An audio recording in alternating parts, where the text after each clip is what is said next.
nuclear family. There was my dad, my mom, and my 2 younger brothers. I had no reason to think anything was out of the ordinary. I actually thought that we were as typical as could be.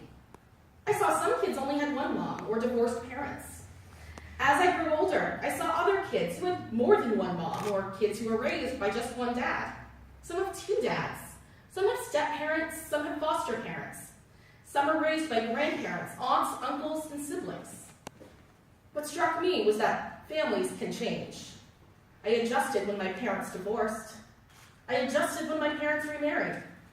I didn't think my family could change much more than that. Boy, was I wrong.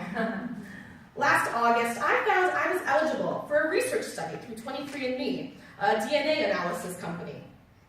Many of you have probably heard of it, or similar companies. 23andMe would analyze a tube of my saliva for free in exchange for using my data in their research. I like free things. I was also curious to see if my genes carried anything of medical importance. Ancestry wasn't really a big draw for me, but it would be interesting to look at. I didn't know what my dad's heritage was. So I spit in the tube, and a few weeks later I got an email telling me that my results were in. I'd like to preface this by explaining that I'm from a very small, very Caucasian village in rural Maine. Diversity is not our strong suit. If you are anything other than a straight white Christian, there was something wrong.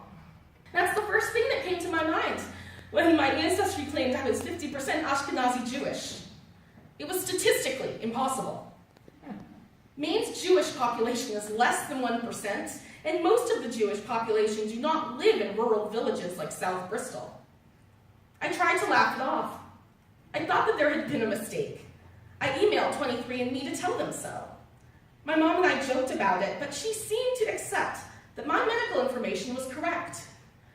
I was uneasy with this, since my medical information applied to this Jewish version of me, not the me that I knew. I found that there was a function to look for relatives. I did it, but I immediately wished I hadn't. There were 3 people listed. 3 people listed as half-siblings. Oh my God, wow. So what does a person do when faced with such life-changing information? I went into denial. I stuck my head in the proverbial hole in the sand. I even managed to forget it until Rachel messaged me. Rachel was one of the listed half-siblings. She seemed to accept me as a half-sister right away. I balked, but I allowed her to talk to me. She told me that she was conceived through sperm donation. She hadn't found a donor yet, but she showed me the Facebook profiles of nearly a dozen other half-siblings. It took me a long time to accept this. I did bear a striking similarity to one of the brothers, and there were more subtle characteristics I shared with the others. I tried instead to think of other possibilities. Maybe my mom had an affair with this Jewish man who just happened to be a sperm donor. I didn't believe my dad was sterile. He had 3 kids in his first marriage. My mom had no reason to use a sperm donor. I asked my mother, but her answers were less than satisfactory. You would think someone would give a straight-up yes or no to the question, was I made with donor sperm? She avoided my questions. Sometimes she ignored them outright. I was torn. I wanted to believe her, that she wouldn't lie to me, but the lack of a straight answer and my resemblances to my half-siblings made me wonder. It made me anxious.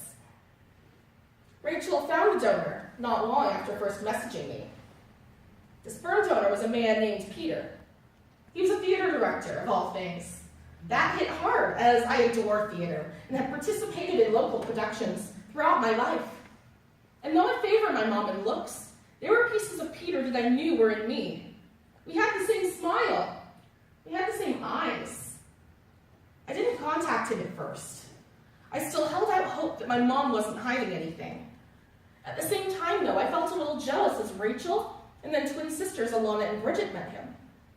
All reported that he was a sweet, easygoing man. I broke down and messaged him one day when they came up with the idea of a paternity test. Peter was warm. He told me that he believed we were family, but that he would speak with the woman at the cryo bank.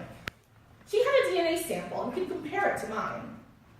However, there were more hurdles than that. The woman at the cryobank wanted details, such as the clinic my mom went to and the doctor who performed the procedure. I didn't have any of this information. Desperate, I sent my mom a final text telling her how anxious the situation was making me and how it wouldn't change my feelings for my main family at all, and how I just needed to know. She finally explained. Before I was born, before my dad married my mom, he had 3 kids. After those 3 kids, he decided to get a vasectomy. Then he met my mom, who was from a large family and wanted a large family of her own. In rural Maine, donor conception was practically unheard of. My mom learned about it through a couple who struggled with infertility. With my dad's blessing, she drove almost 2 hours away to a different doctor than her usual one. She did not want her method of conception on her medical record. She chose a donor who shared hair and eye color with my dad. She chose a donor who was creative and intelligent. She liked that my donor was artistic, which was a quality she didn't have. She and my dad swore to never tell a soul. So I guess I threw a wrench into that pack, didn't I? I was so shaky after that text, but I was relieved. Rachel, Alana, and Bridget could finally be my sisters. Peter could finally be, what, a sperm donor? Time perhaps would tell.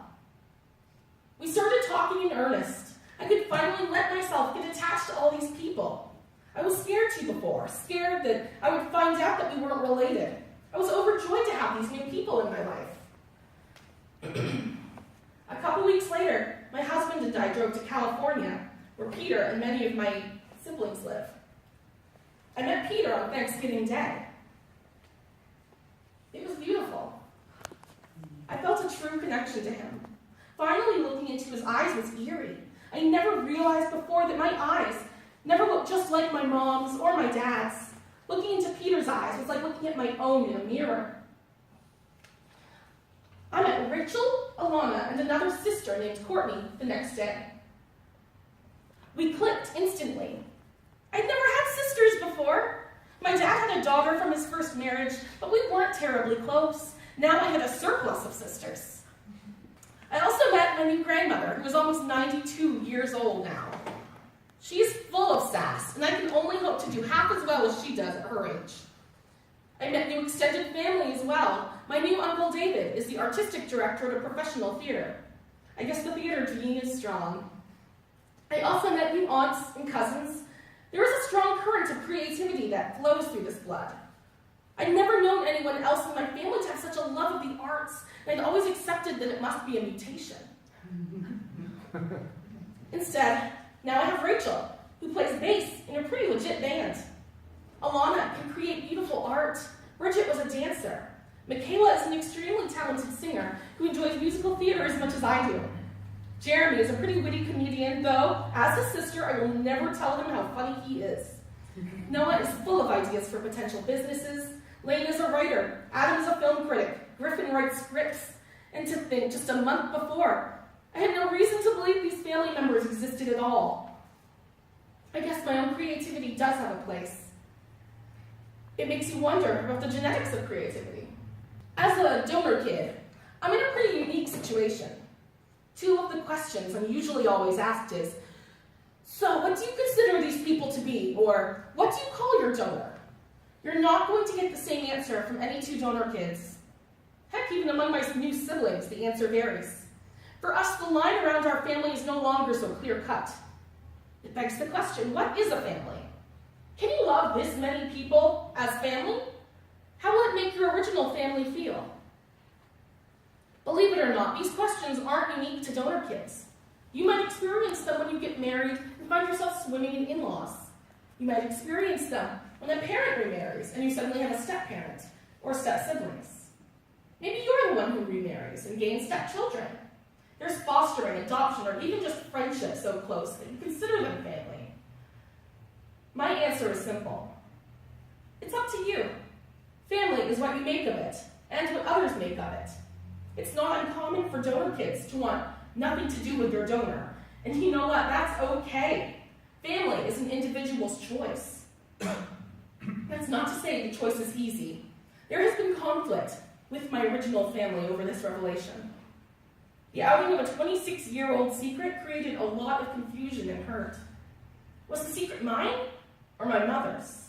Did I have any right in telling my brothers that they, too, were conceived using donor sperm, and that we are technically half-siblings? My relationships with my original brothers actually feels closer now, despite these revelations. Things with my mother are a little more complicated.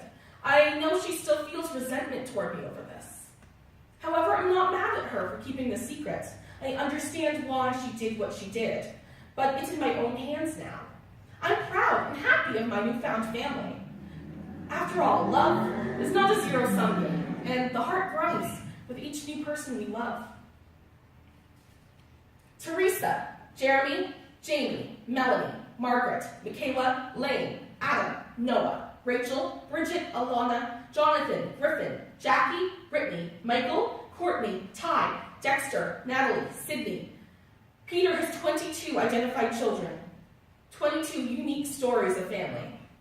We expect to find more in the coming months and years. We take it as they come. We are full of love for each other, and most of us intend to build relationships with each other in some way, shape, or form. I consider all of them to be my family. And that other question, what do you call your donor? I call him the same thing I call the dad who raised me. I call him the same thing I call my stepdad. I call him my father.